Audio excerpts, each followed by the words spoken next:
and it may be difficult to get any RNA material. It will be from those environmental swabs. Now, there are 9 new confirmed cases of COVID-19 to report today. All are in the community. 7 of the new cases have already been linked to previous cases in the cluster, and we have a total of 4 cases that remain under investigation, including 2 of the new ones, which have arrived very recently into the database. Based on the information available so far, they are all believed to be linked to that same community cluster. Now, as of 6 o'clock last evening, 86 people linked to the cluster have been moved into a quarantine facility. That includes 36 people who have tested positive and household contacts. We've been using the COVID Tracer app to contact or notify people in some of those relevant locations and times when they have scanned in. And I've asked the team to also publish those location and time details on our website. Onto the NZ COVID Tracer app, which has now recorded 1,442,300 registered users. That's an increase of just over 68,000 in the last 24 hours. There are now 210,266 QR codes generated, an increase of over 16,000 in the last 24 hours. And in the last 24 hours, there were 833,020 poster scans undertaken. And the total number of poster scans is now over 6.2 million. So great to see New Zealanders not only registering with the app, so we have their up-to-date contact details, but also using it. Moving on to the testing, the environmental testing at the Mount Wellington and Americold facilities. The swabs were taken over the weekend and flown to ESR here in Wellington for testing. It will take some time to process all those swabs. There is a number, and it's quite a sophisticated and indeed novel process for this virus. We need all those tests to be completed to get a full picture, and they are expected during the week. We will, of course, outline those results as soon as they're aware. I should say that even if some of those swabs return a positive test, the challenge will be in determining the direction of any contamination that might have occurred, and it may be difficult to get any RNA material. It will be from those environmental swabs, which can then be genome sequencing, but obviously that is the aim if we possibly can. Through the shipping workers and stuff like that. How's that investigation going? Is there any update on that? I don't have an update on that sort of end-to-end investigation. There are a couple of things. I've mentioned the environmental swabbing from the facility in Mount Wellington. We're also expecting back to date today, I hope, the results of the testing of Melbourne-based workers who work in the Americold setting in Melbourne, or facility in Melbourne, and the lab there is doing the genomic sequencing there just to see whether it's a similar or a different pattern to the genome sequencing from the outbreak we have here. So that will be, again, another small piece in the puzzle that will help us possibly rule in and also possibly rule out whether there is a link there. When it comes to community cases, we've been hearing from people who are just wondering, when we go into quarantine, can you tell us who exactly will be going into quarantine? It seems from the data you provided today, there's about 2.4 people going into quarantine for every case that goes into quarantine. Is it entire families? Say if you're a single parent with 1 kid, is your kid coming to quarantine with you? What we're generally trying to do is encourage, especially where it's helpful for families, is that the case and any close household contacts who might be at risk of still developing the infection or showing infection, that they go into quarantine. They're kept separate in the quarantine facility so that it absolutely reduces the risk of passing it on to other household family members or other household members. So that's why we see, so some of those will be just individual cases there, but others will be the whole family in there. And again, the main one of the key drivers of this is to protect the rest of the whānau members from that infection that's very common inside the household if there's not that isolation of the case or cases from other family members. The Ministry of... Right now, some people are asking, they're saying that the government's advice on masks is a little vague. The government's advice is you should wear a face covering when you're out and about. Does that mean, is that limited to public transit and stores? Does that mean you should wear it once you leave your door? If you're in a park, if you're on a beach, when should people be wearing masks? Well, I always think of out and about as out from my house or my workplace and about in the community. So it's encouraged both indoors and outdoors, but of course the main place is when you're in an indoor environment with people who aren't inside your work or household bubble. So just on mind though, you need to have some mask up. That's right, yes. Question. In terms of testing at the port, that initial timeframe was meant to be midnight tonight. So is that now redundant? Has it been extended? And how risky is the port in terms of allowing the virus in? So a couple of questions in that. On the first one, been working with the Minister to extend the initial order, the time frame, because of the sheer numbers of workers that needed to be tested, and we've been working really well with the DHB and the ports, both Auckland and Tauranga, to get more testing capacity there, and also to prioritise the workers who should be tested first, and then others who are much lower risk a bit further down, a bit later in the week. So yes, we've extended the time frame there. There's no one's going to be penalised if they haven't had their test by later tonight. The ports is an area that there's been quite a lot of focus on already over the last few months, and in particular over the last 5 or 6 weeks, where there's been that specific order in place which has been preventing crew from disembarking vessels other than very close to the vessel as required for tying up and unloading and keeping that physical distancing from port workers. So I don't think it's necessarily a high risk way that the virus could get into the country, but it's part of our really trying to cast the net wide and find, is there potentially some risk of infection at the port? And do you have revised figures? And I've visited the quarantine facility, the Jet Park in Auckland, it's got the strictest protocols around infection prevention control, separation of people who are COVID positive from others. The staff there, as I said, have daily symptom checks when they go in, and any symptoms were being swabbed and have been for some time by the medical officer who's on site there. So by that, are you saying you're fairly confident that if the virus emerged across the border, it can come from one of these quarantine facilities?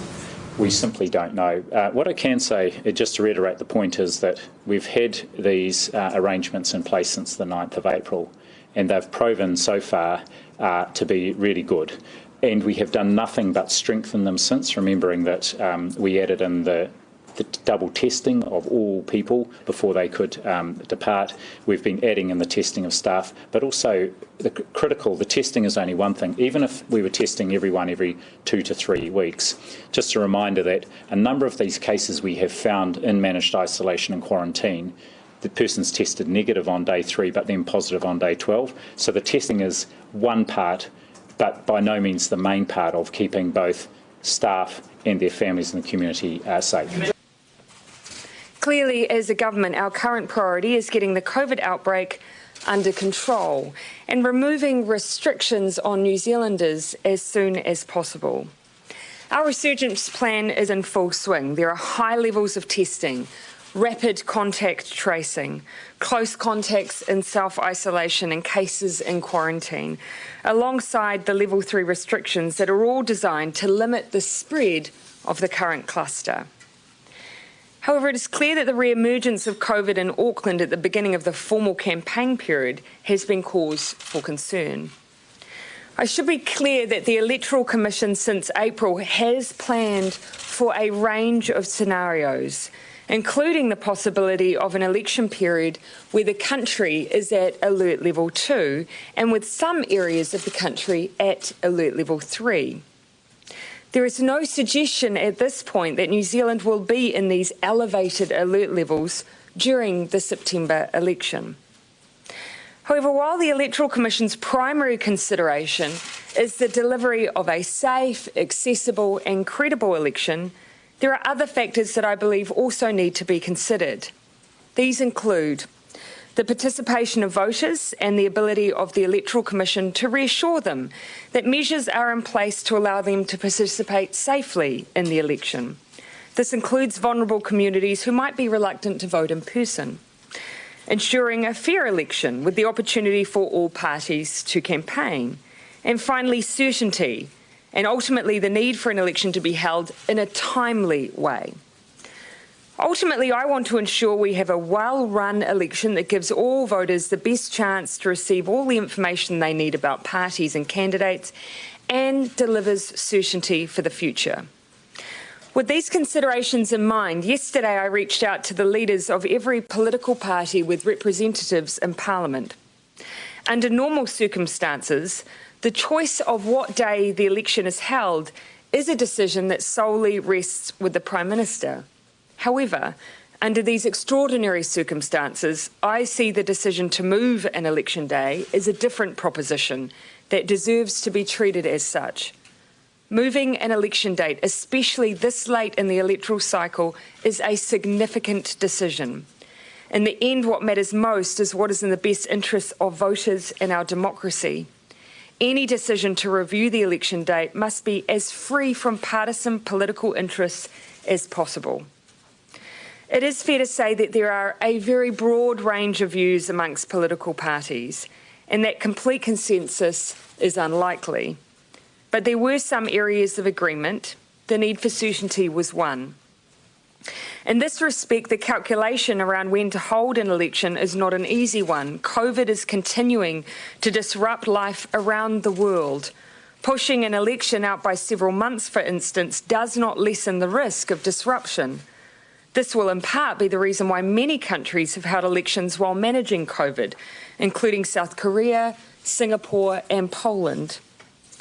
Weighing up each of these issues and the feedback of a broad range of interests, I have sought and received advice from the Electoral Commission on a range of options, including retaining the current date of the 19th of September, moving the election by 4 weeks to the 17th of October, and the final possible date the Electoral Commission considers the election could realistically be held, which is the 21st of November.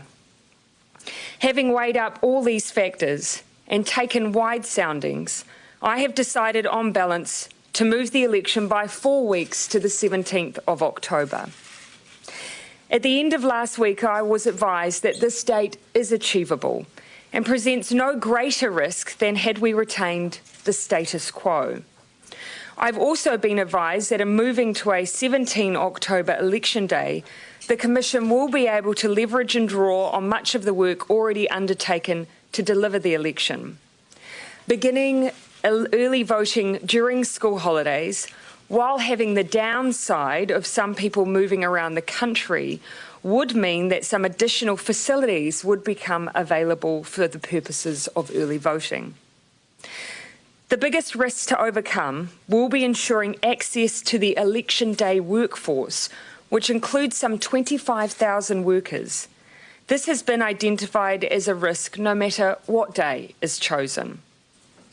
I did consider the possibility of moving the election by the same period of time that we anticipate Auckland could be in level 3, a period of 2 weeks. I was advised by the Electoral Commission that this would not provide them with enough time to rebook venues, print materials and reorganise the election workforce. Ultimately, the 17th of October, in approximately 9 weeks' time, provides sufficient time for parties to plan around the range of circumstances we could be campaigning under, for the Electoral Commission to prepare, and for voters to feel assured of a safe, accessible and credible election. Due to this decision, I am proposing that Parliament reconvene tomorrow. The Business Committee will meet this afternoon to agree a timetable for Parliament for the next few weeks, but under the circumstances, I consider it important that Parliament is able to consider the decisions of Government and that these decisions are still subject to appropriate scrutiny. The dissolution of Parliament will be scheduled for Sunday the 6th of September and Writ Day will be Sunday the 13th of September. Nominations will close at noon on Friday the 18th of September. Advance voting will start on Saturday, the 3rd of October, and the last day for the return of the writ will be Thursday, the 12th of November. I have advised the Governor-General of the new election date. My final comment is a simple one. COVID is the world's new normal. Here in New Zealand, we are all working as hard as we can to make sure that our new normal disrupts our lives as little as possible.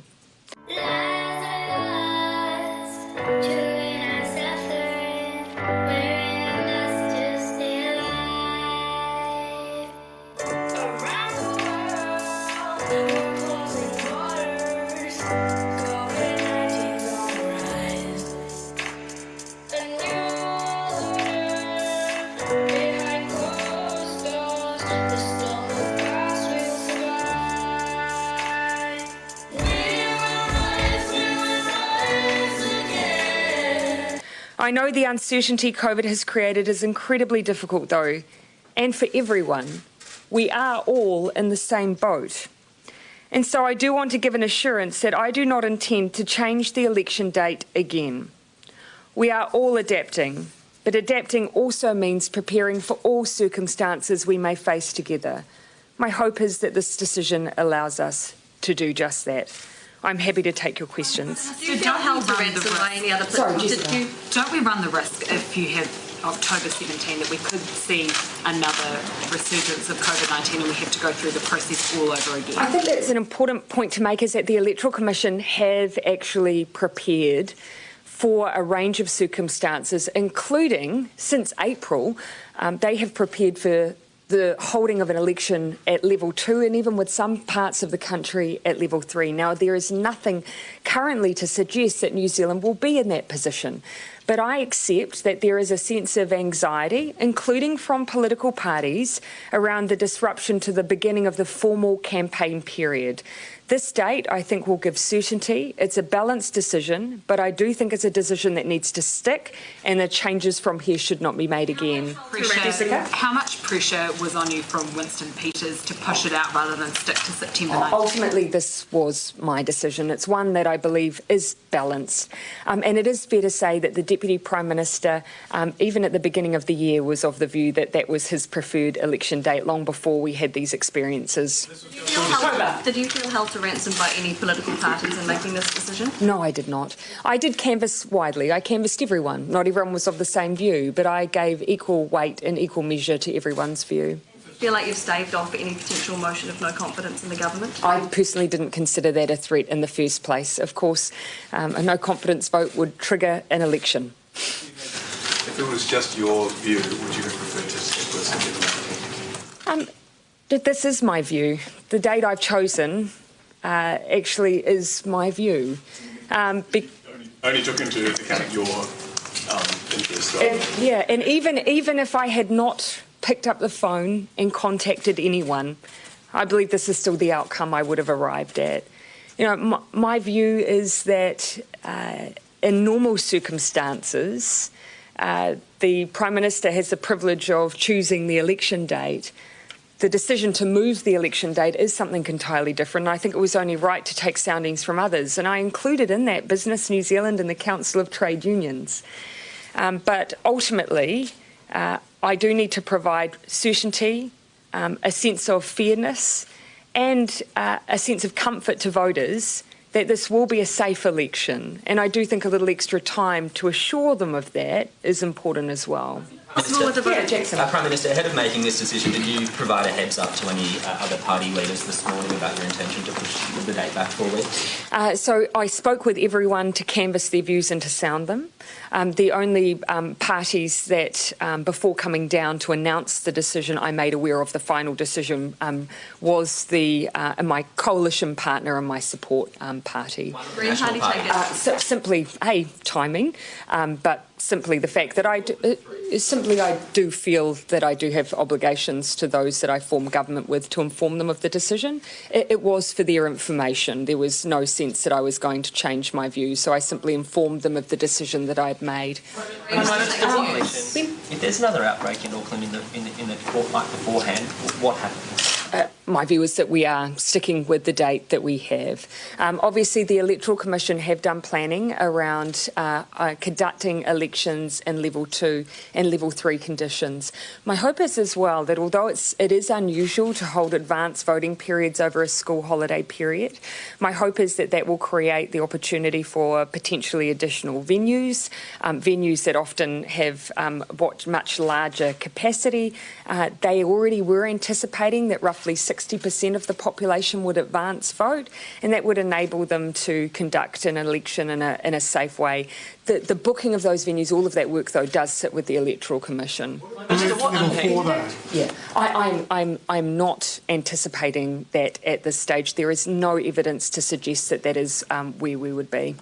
If it did, would you have to delay again? It's a hypothetical that I am not, that I see no cause for me to consider.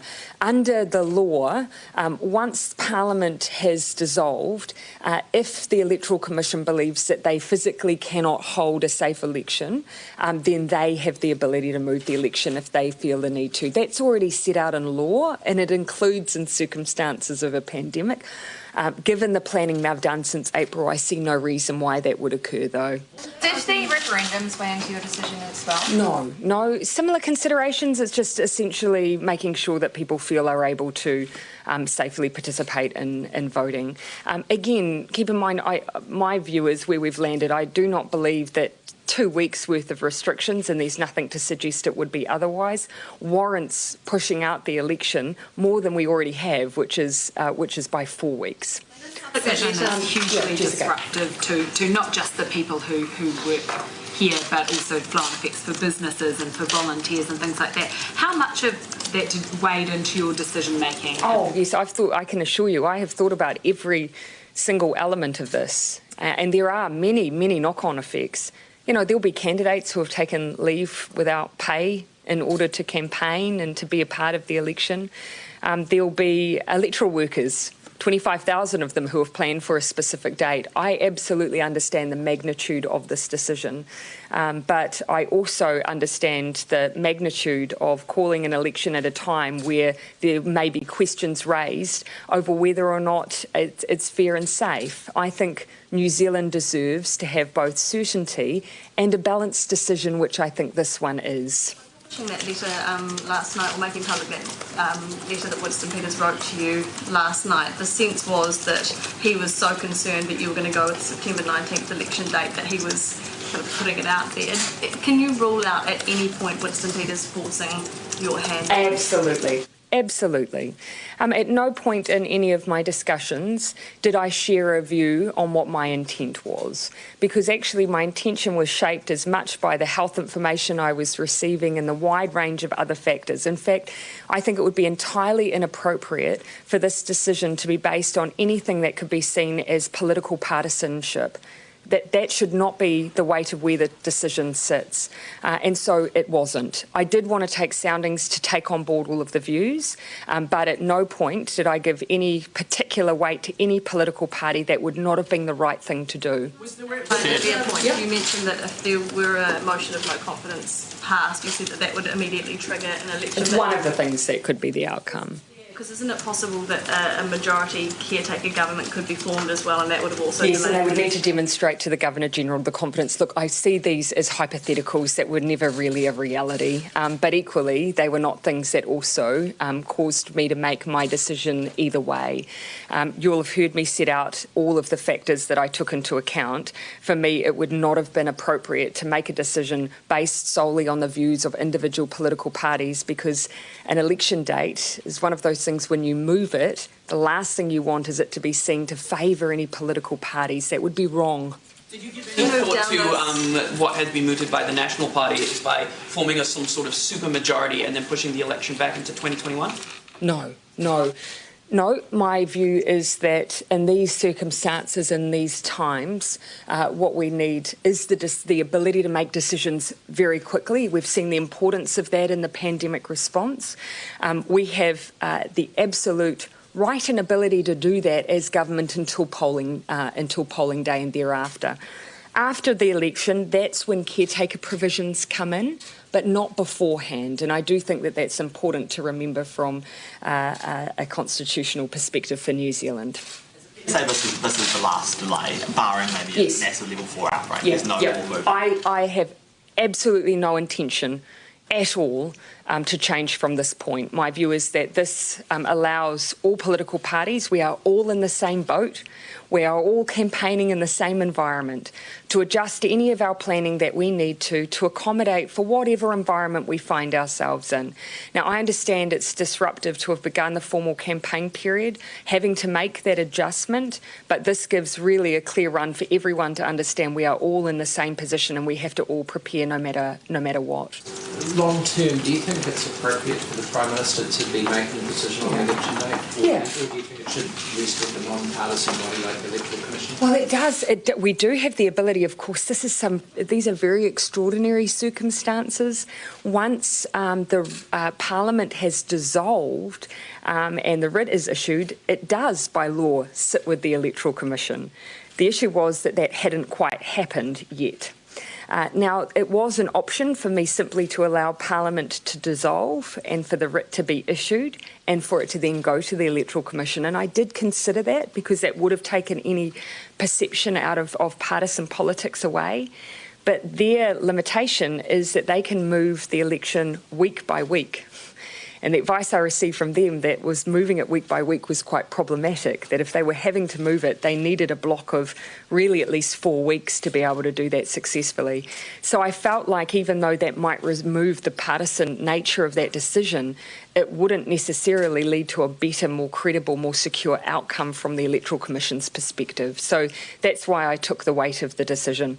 In terms of whether or not we may want to adjust that in the future, look, worthy of consideration, not something I've thought about now, though. Globally, are you concerned that globally this might seem like an incongruity, that the country that's had one of the best responses to COVID-19 will now be one of the few to delay its national elections? Well, there have been others. There have been others. And, of course, some of those that have delayed for the likes of a year. That was never something that we would entertain here. And I think that the fact that we've moved for 4 weeks does demonstrate that we see this as much as a logistical question as we do anything else. We are not proposing to push out for a long period of time. And in fact, we're not even proposing to push out beyond the legal term limits. You'll recall that the election simply had to be held before the 21st of November. So in that sense, it's not an extraordinary move. It's not one that is constitutionally challenging. It does sit within the timeframes of when an election legally needs to be held within New Zealand. Just on the reconvening of Parliament, given it won't be business as usual, will you be considering perhaps re-establishing the Epidemic Response Committee or something? No, because remember the Epidemic Response Committee was established when Parliament wasn't sitting at all. In this environment, Parliament will be able to sit. There will be able to be things like question time, ministerial statements and general debate. So I don't see any need for that because we have the usual practices. When you spoke to each of the leaders about their preferred date, what did they say? I don't want to necessarily speak on their behalf, but it is fair to say that not all agreed with the idea of pushing out. Some, it was contingent on whether or not there was any more certainty if we pushed out than there would be if we stuck with the exact date. My takeaway was that actually everyone was being very considered. You know, they saw that it was not an easy decision, that there weren't really absolutes, but it felt to me like the general view was that a delay of some description was warranted. So I felt like generally that was the view. Do you anticipate this to be basically a brand new breed of campaigning? I mean, gone are the days of big crowds and walkabouts and streets and flipping more to sort of maybe online social media, or do you anticipate it being basically same old? In many ways, that transition had been happening in modern campaigning. I don't see why there'd be any reason to stop walking down a street. You know, that kind of interaction will, of course, I anticipate continue. But there may be an environment, for instance, if some parts of the country are in level 2, for instance, where you don't have some of those mass rallies of the past. But to be honest, general voters often, aren't necessarily likely to go to mass rallies or to turn out to town hall meetings. For a long time, political parties have been discussing how we access people with very, very busy lives who are using different ways to access information. That includes social media. It still includes things like televised debates and so on. So that's actually been a challenge for us regardless. Our focus at the moment is making sure we get to the bottom of this cluster. We will continue to make sure that we are constantly amping up what is happening in every facility and making sure that when we issue an expectation that it is being met. Okay, thank you everyone.